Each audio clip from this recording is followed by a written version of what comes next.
which placed millions of lives at risk, was to divert attention from India's state-sponsored terrorism and continued suppression of the rights of the self-determination in Indian illegally occupied Jammu and Kashmir.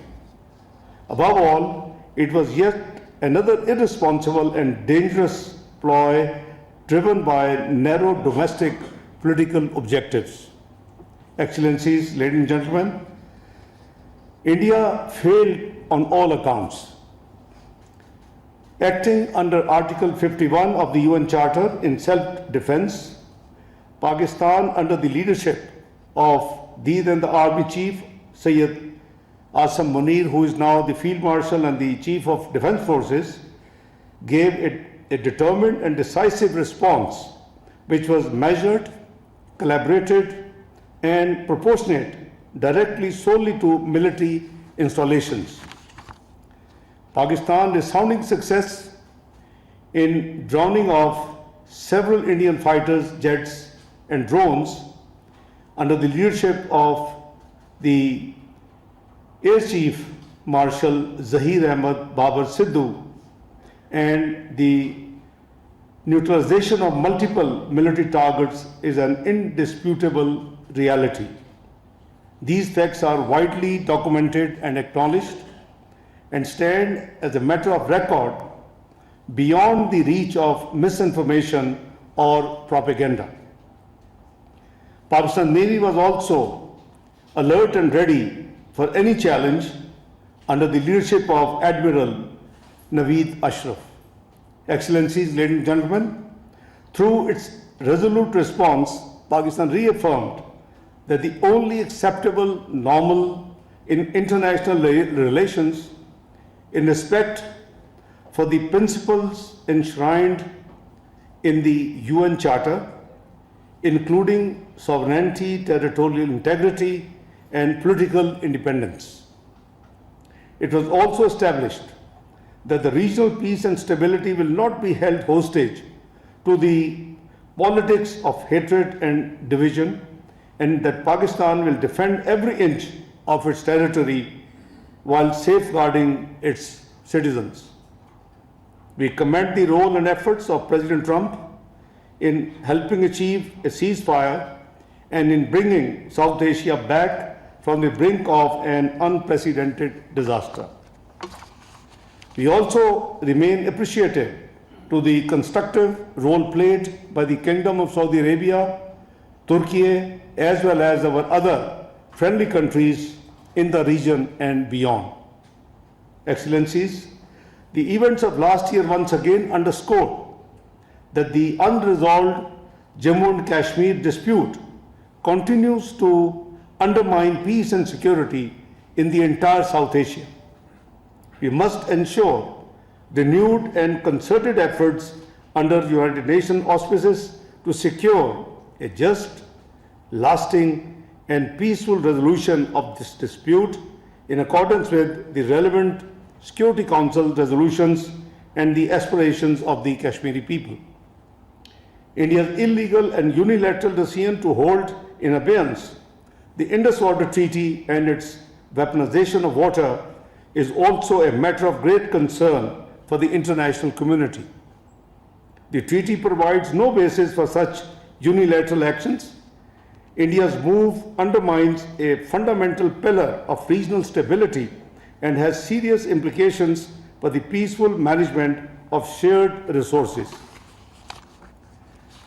The National Security Committee of Pakistan made it very clear that any attempt to stop or divert the flow of water belonging to Pakistan under the Indus Water Treaty will be considered as an act of war.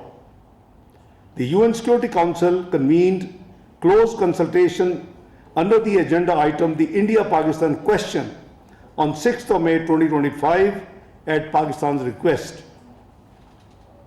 Pakistan's position was reflected in the Council's deliberations as members expressed deep concern over the growing risk of escalation and emphasized the urgent need for restraint and de-escalation, including concerns regarding attempts to undermine the Indus Water Treaty. Excellencies, Ladies and gentlemen, Pakistan's position also received an authoritative international validation in December 2025 when UN Special Rapporteurs and independent experts confirmed in a formally released report that India's use of force inside Pakistan following the 22nd of April PakArmy incident violated international law and risked escalating a volatile region which could have a very serious conflict between the two nuclear armed states. Beyond India's unilateral decision to hold the Indus Water Treaty in abeyance and its attempt to politicize shared water resources, Pakistan has observed a concerning pattern of irregular and unexplained fluctuations in river flows over the recent period, raising serious questions regarding compliance with established treaty obligations. Earlier in April 2025, we have twice observed unusual abrupt variations in the flow of the river Chenab, first between 30th of April and 21st of May 2025, and then again between 7th and 15th of December last year. More recently, on 2nd of May 2026, the flow of the river Jhelum was observed to rise sharply within a short span of time before dropping again significantly within the same time.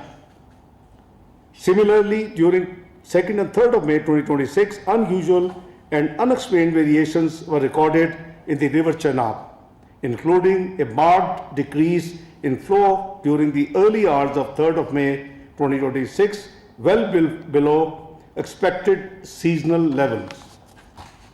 Excellencies, ladies and gentlemen, these developments taken together reflect a worrying pattern of irregularity and underscore the urgent need for full transparency, uninterrupted data sharing, and strict adherence to all notification and operational obligations under the Indus Water Treaty. We hope that India will draw the appropriate lessons from the events surrounding its actions and Pakistan's response under Marka-e-Haq. First, any misadventure against Pakistan will be met with full might, resolve, and determination. Second, the legitimate struggle of the Kashmiri people for self-determination cannot be suppressed by the Indian occupation. Instead of externalizing blame for its ongoing suppression of Kashmiri people, India must take immediate and meaningful steps towards a just settlement of the Jammu and Kashmir dispute in accordance with relevant UN Security Council resolutions and the aspirations of the Kashmiri people. Third, durable peace in the South Asia can only be built on equality, mutual respect, and peaceful resolution of disputes. India's persistent reliance on unilateralism and jingoism are a threat to regional peace and stability. Excellencies, Pakistan remains a firm believer in the enduring relevance of multilateralism and the peaceful resolutions of all disputes. We support universal and consistent adherence to the principles of UN Charter, including self-determination, the non-use or threat of force, and the peaceful settlement of disputes.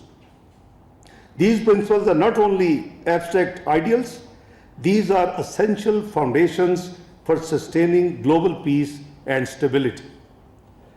Pakistan's current membership of the UN Security Council provided us an important opportunity to advance principled, balanced, and constructive engagement on issues of international peace and security. As an elected member, Pakistan has focused on bridging divides, promoting dialogue, and strengthening the role of elected members through more transparent and inclusive working methods. During its presidency of the UN Security Council in July 2025, Pakistan convened a high-level ministerial debate on promoting international peace and security through multilateralism and the peaceful settlement of disputes. The unanimous adoption of Resolution 2788, after many years, there was a unanimous resolution in the Security Council during our presidency, further underscored this commitment, marking a concrete outcome of its efforts to strengthen multilateral approach to conflict prevention and resolution. Pakistan has consistently emphasized that unresolved and protected disputes, particularly those involving foreign occupation or the denial of self-determination, remain among the gravest threats to the international peace. Excellencies, ladies and gentlemen, durable peace cannot be achieved through force or coercion. Justice, respect for fundamental rights, particularly the right of self-determination, the peaceful settlement of disputes, and the faithful implementation of the UN resolutions remain indispensable to sustainable global stability. Guided by these principles, Pakistan has actively worked to strengthen cooperation across multilateral platforms available on the globe. During our presidency of the Council, Pakistan convened a briefing on enhanced cooperation between United Nations and Organization of Islamic Cooperation, OIC, underscoring the importance of closer coordination among multilateral institutions in addressing shared challenges and advancing common objectives. At the regional level, Pakistan's engagement is anchored in the wide network of multilateral forums, including the OIC, the Economic Cooperation Organization, ECO, and the D8, which serve as important frameworks for promoting dialogue, cooperation, and shared development. Excellencies, ladies and gentlemen, Pakistan looks forward to assuming the upcoming ECO chairmanship of the Council of Foreign Ministers and the ECO summit in 26-27. This will provide an important opportunity to further advance regional economic integration and connectivity. Pakistan also continues to play an active and constructive role within Shanghai Cooperation Organization, SCO. Pakistan will assume the chair later this year and will host the summit of the heads of state next year in 2027. Pakistan aims to deepen regional cooperation across Eurasia, particularly in trade, connectivity, security, and sustainable development. Building on these engagements, Pakistan is deepening its partnership with Central Asian states across diverse sectors, particularly in connectivity, trade, energy, cooperation, and infrastructure development. Excellencies, ladies and gentlemen, Pakistan's continued collaboration with its all-weather strategic partner China, including through the China-Pakistan Economic Corridor, generally known as CPEC, remains a key pillar of its regional connectivity agenda, contributing to shared prosperity, development, and economic integration. In parallel, Pakistan maintains a broad and constructive partnership with the European Union, encompassing political dialogue, trade, development, cooperation, and climate-related priorities, reflecting a shared commitment to stability, sustainability, and inclusive and shared growth. In Africa, Pakistan's engagement is rooted in historic ties of solidarity and shared struggles for self-determination and respect for sovereignty. Pakistan continues to advance for African perspectives to remain central in the Security Council's deliberations while supporting African-led peace and security initiatives, particularly those of the African Union and sub-regional organizations. Pakistan's peacekeepers serving under the United Nations have made and continue to make important contributions to peace and stability across the continent. Excellencies, ladies and gentlemen, Pakistan remains supportive of initiatives aimed at strengthening multilateral cooperation, including the Global Governance Initiative, which seeks to make the global governance system more responsive to the needs and aspirations of the developing countries while addressing shared global challenges. In the Middle East, Pakistan, together with other 8 Arab and Islamic countries, remains committed to advancing the comprehensive plan to end the Gaza conflict.